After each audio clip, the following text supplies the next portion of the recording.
ராஜி பயங்கரமா ஃபீல் பண்ணிக்கிட்டு இருக்காங்க. அவங்க ஃப்ரெண்டு கிட்ட சொல்றாங்க, "இங்க பாரு எப்படியாவது அந்த கண்ணன கண்டுபிடிக்கணும். இல்லன்னா ரொம்ப கஷ்டமாயிடும். அவன் தான் எல்லா நகையும் வச்சிருக்கான். அதனால கதிர் டெய்லி அவமானப்பட்டு, அசிங்கப்பட்டுட்டு இருக்கான். அதனால கண்டிப்பா அந்த கண்ணன போய் பார்க்கலாம்." அப்படின்னு சொல்லிட்டு அவங்க ஃப்ரெண்டு கிட்ட சொல்றாங்க. "ஐயோ! அதெல்லாம் வேணாண்டி விடு." அப்படின்னு சொல்லிட்டு அவங்க ஃப்ரெண்டு சொல்றாங்க. "நீ வரியா? இல்ல நான் போகவா?" அப்படின்னு சொல்லிட்டு ராஜி சொல்றாங்க. "சரி நானும் வரேன்." அப்படின்னு சொல்லிட்டு போயிட்டு கண்ணனோட வீட்ட பார்க்குறாங்க. பார்த்தா பூட்டியிருக்கு. "என்ன அவன் எங்க போயிருப்பான்? அவன் இங்க இல்ல போல இருக்கு." அப்படின்னு சொல்லிட்டு அவங்க ஃப்ரெண்டு சொல்றாங்க. "சரி இரு, நான் ஃபோன் பண்ணி தெரிஞ்ச இடத்தெல்லாம் கேட்குறேன்." அப்படின்னு சொல்லிட்டு ஃபோன் பண்ணி கேட்குறாங்க.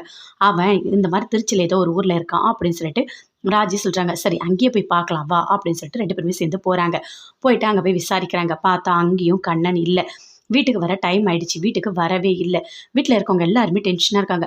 "ஆமா என்ன டைம் ஆகுது இன்னும் ராஜ காணோம்." அப்படின்னு சொல்லிட்டு கோமதி சொல்றாங்க. அப்போ கோமதியோட தம்பி சொல்றாரு, "இவன் தான் எப்ப பார்த்தாலும் அந்த புள்ளைய திட்டிட்டே இருக்கானே. காலையில இருந்து சாயந்தரம் வரைக்கும் எப்ப பார்த்தாலும் திட்டுறான். பாவம் அந்த புள்ள என்ன நெனச்சுதோ, ஏது நெனச்சுதோ, எங்க போச்சுன்னே தெரியல." அப்படின்னு சொல்லிட்டு பயங்கரமா ஃபீல் பண்ணி சொல்லிட்டு இருக்காரு. அத கதிரும் பார்த்துட்டு இருக்காரு. "என்னடா என்னடா நடந்தது? இன்னும் ராஜிய காணோம். போய் தேடிட்டு வாங்க போங்க." அப்படின்னு சொல்லிட்டு கோமதி சொல்றாங்க. "சரி நான் போய் தேடுறேன்." அப்படின்னு சொல்லிட்டு கதிரும் போய் ஒரு பக்கம் தேடிட்டு இருக்காரு. இன்னொரு பக்கம் அவங்க மாமா, சரவணன் 2 பேருமே சேர்ந்து பைக்ல தேடிட்டு இருக்காங்க.